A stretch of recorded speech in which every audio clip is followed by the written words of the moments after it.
Good morning, Kingsbury scholars, champions, faculty, staff, parents, and visitors that are in the building. Welcome to another great day here at Kingsbury High School. Scholars, we want you to know that we believe in you and that we will be the best high school in Memphis and Western Tennessee. In order for us to be the best high school scholars, we need you to read more books than you've ever read before and write more papers than you have ever written before. We need you to go to class on time, pay attention to your teachers, and participate in class. Remember, we believe in you, and let's make this the best day ever.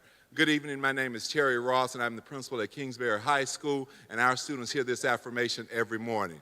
We say this to them because we know that the four most important words you can say to a child is, I believe in you. And it's not just saying those words, it's what's packed underneath those words. It's standing in the gap and believing in them until they can believe in themselves. It's not suspending them on the first suspendable offense, because we know that when we suspend them, it initiates a sequence to the pipeline to prison, and we want to stop that right here.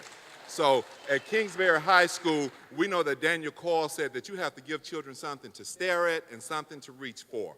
And that's what we do when we tell them the best high school. We want them to stare at that all the time and continue to reach for that extra book and to continue to write that extra paper. In order for us to get them to do that, we have to work on their mindset.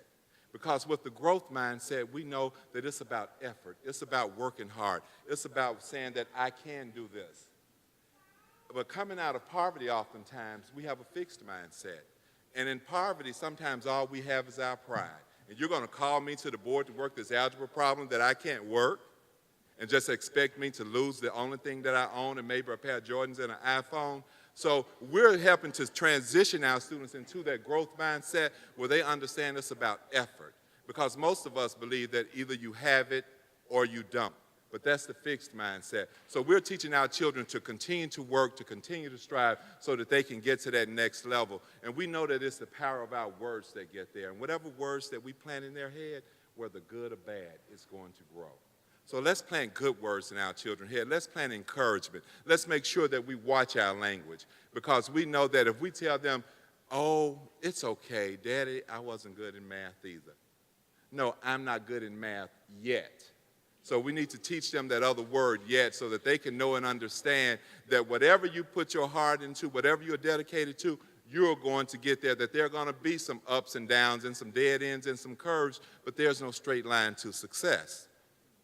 And we teach them that by continuing to show ourselves and to tell them about our pitfalls. That's how we get our students there. And it's our goal to build not self-esteem. We can buy a new pair of gym shoes and a haircut for self-esteem. We want confidence.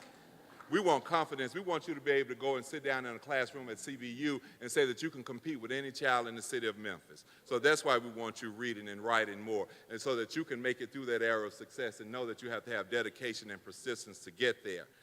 I want to introduce you to a student of ours named Aaron. We're talking about rewriting narratives now. I met Aaron his senior year in high school, and Aaron was a good kid, but he was a lively kid, but I didn't know Aaron's story. And I passed by Aaron in November, and I said, Aaron, I want you to go to college. And he looked at me like a deer in headlights.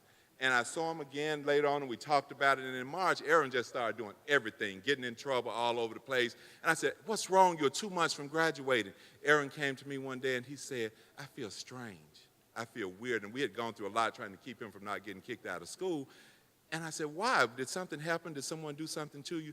He said, no, I'm the first. He stopped. He said, I'm the first. He said, I'm the first one in my family to graduate. So I'm so glad that I didn't judge Aaron on the chapter that I walked in on his life where he was getting in trouble, and I got a chance to know him. And I'm talking about Aaron 2 years later, because this picture was in his phone from 2015. I asked him the other day, did he have a picture? I saw him.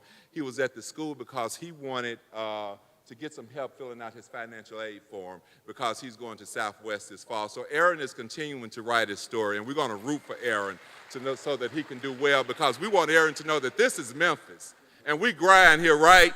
When you Google grit, that's right. When you Google grit and grind, you find Memphis. You find the Grizzlies all over the place. So guys, this is how do we transfer that into our students? And this group of people right here, this is the wonderful group of people at Kingsbury High School, phenomenal teachers that's helping us to make this, that's helping us to rewrite these narratives. And these teachers have helped us to move from over 1,000 suspensions to down under 330 in 2 years. So we're excited about that. So Memphis, just take a deep breath, keep calm, because I believe in you. Thank you.